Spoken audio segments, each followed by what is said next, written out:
صباح الخير. تفتكر الاعتذار ضعف ويقلل من الكرامة، ولا الاعتذار شجاعة وقوة أخلاقية؟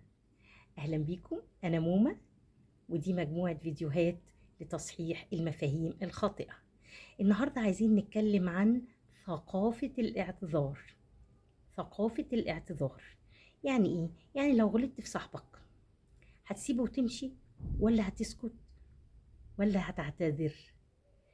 في طفل بيقول لي لا انا مش هعتذر لان دوت هيبان ان انا ضعيف. لا، مين قال لك كده؟ لا، استنى. الاعتذار مش ضعف، بالعكس الاعتذار قوة، والشجاعة انك تعترف بايه؟ بخطأك. وديننا الاسلامي والرسول صلى الله عليه وسلم علمنا قاعدة مهمة جدا: كلنا بنغلط، احسننا مين؟ اللي بيعترف ويعتذر. تعالوا نشوف مع بعض الحديث الشريف والقيمة الأخلاقية اللي احنا جايين نصححها النهاردة. تمام؟ اتفضلوا. ثقافة الاعتذار. قال رسول الله صلى الله عليه وسلم: كل بني آدم خطاء وخير الخطائين التوابون. يعني ايه؟ يعني الاعتذار مش كلمة، ده تصرف دليل على القوة. الاعتذار بيعمل ايه؟ بيصلح القلوب. كلمة آسف دي صغيرة جدا ولكن معناها كبير. خلي بالك ان الانسان القوي مين؟ اللي صوته عالي؟ لا، الانسان القوي هو اللي بيتحمل مسؤولية غلطه. تمام؟ والقيمة الأخلاقية من ثقافة الاعتذار بتعمل ايه؟ بتخليني احترم نفسي، احترم الآخر، بتنشر السلام والود بين الناس. تمام؟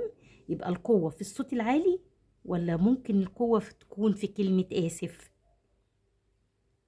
طب قول معايا، صح ولا غلط؟ الاعتذار يقلل من قيمتي؟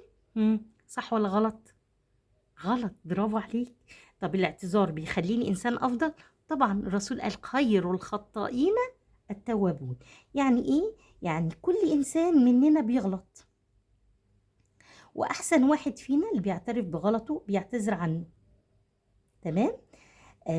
لو المعلومة لمست قلبك حاول تطبقها من النهاردة، وافتكر دايما ان الاعتذار لغة الكبار. الاعتذار لغة الكبار.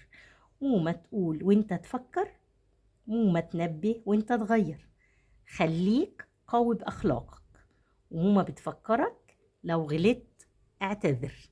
لو المعلومة لمست قلبك تاني حاول تطبقها من النهاردة، ومتنساش الاشتراك وتفعيل الجرس عشان يوصلك كل جديد، وشارك أصحابك الفيديو عشان المعلومة تعم على الكل. واستنوني في مفهوم خطأ هنصححه مع بعض. السلام عليكم ورحمة الله وبركاته.